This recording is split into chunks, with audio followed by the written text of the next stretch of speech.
Quand l'âme se réveille, le cœur entend enfin. Le silence avant le réveil. Il y a un moment, dans chaque vie, où tout devient silencieux. Non pas un silence autour de toi, mais un silence en toi. Un vide. Une absence. Quelque chose s'est éteint, ou peut-être, n'a jamais vraiment commencé à vivre.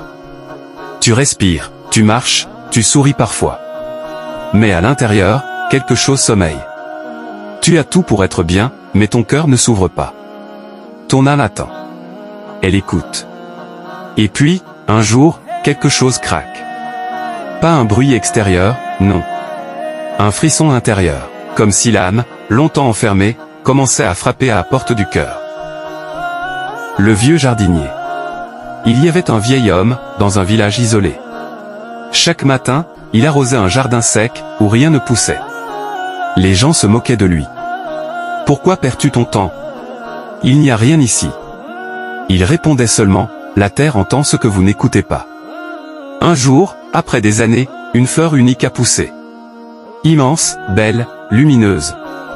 Il a souri, « Ce n'est pas moi qui ai attendu la fleur, c'est elle qui attendait que je sois prêt à la voir. » Ton âme est ce jardin. Et peut-être que cette douleur que tu ressens, cette incompréhension, ce vide, c'est le réveil d'une graine oubliée. Et dans la terre, il y a des parcelles voisines, des jardins de vignes, des cultures, des palmiers, nourris d'une même eau. Et nous rendons les uns meilleurs que les autres à manger. Sourate Ar-Ra'd, 13h04. Ce verset te dit une vérité simple, même si l'eau est la même, tout ne pousse pas de la même façon. Peut-être que ton cœur est encore en terre, mais Allah l'arrose déjà. Et toi? Quand as-tu réellement écouté ton silence pour la dernière fois? Pas le bruit du monde. Pas ce que les gens attendent de toi. Mais ce que ton âme murmure dans tes insomnies. Peut-être que cette voix intérieure, cette fatigue, ce poids que tu ressens, ce n'est pas une faiblesse, c'est un appel. Un appel de ton Créateur, qui attend que tu te retournes vers lui. Et si c'était maintenant? Ce matin-là, tu t'es réveillé, et il y avait ce poids dans ta poitrine. Pas de douleur. Pas de panique. Juste cette impression étrange, que tu es en retard à un rendez-vous que ton âme n'a jamais oublié. Tu regardes autour de toi. Rien n'a changé. Et pourtant, tout est différent. Ton regard ne voit plus comme avant. Les visages familiers semblent lointains. Les paroles creuses t'agacent. Le bruit du monde t'épuise. Tu réalises que tu es au seuil de quelque chose. Quelque chose que ni les réseaux, ni les divertissements, ni même les gens, ne peuvent offrir. C'est le début du retour. Mais vers quoi? Ou plutôt, vers qui? En vérité, c'est par le rappel d'Allah que les cœurs se tranquillisent. Sourate Ar-Ra'd, 13h28. Tu l'as entendu 1000 fois. Mais aujourd'hui, c'est différent. Ce verset ne s'adresse plus aux autres. Il te parle. À toi. Parce que ce que tu cherches n'est pas une solution. C'est une présence. Et cette présence, c'est Allah. Le garçon et la lune, un enfant pleurait chaque soir. Sa mère lui demandait pourquoi. Il répondait, « Je sens que je dois rentrer, mais je ne sais pas où. » Un vieil imam lui dit un jour, « C'est ton âme qui se souvient. Toi, tu as oublié, mais elle non. Elle sait d'où elle vient. Elle sait à qui elle appartient. »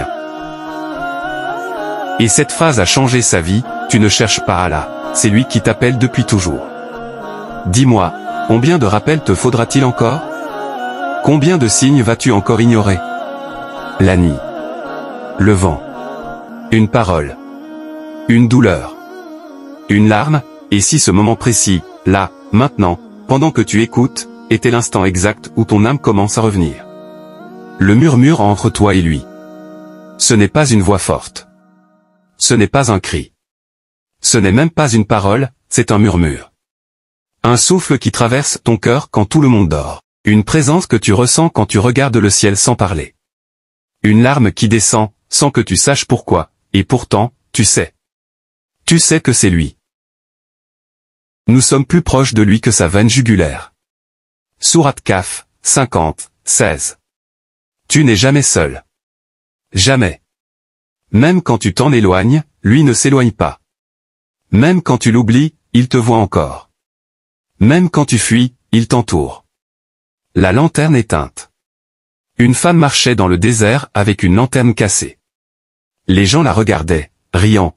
Il n'y a pas de lumière ici, à quoi sert ta lanterne? Elle répondait, c'est pour me rappeler que je suis dans la nuit. Car c'est la nuit qui me pousse à chercher la lumière. Tu n'as pas besoin d'être parfait pour te tourner vers Allah. Tu as seulement besoin d'être vrai. Brisé, vide, tremblant, fatigué. Mais authentique. Et Allah répond à la sincérité, par à la perfection. Quand vas-tu cesser de fuir? Quand vas-tu déposer cette armure qui ne te protège plus?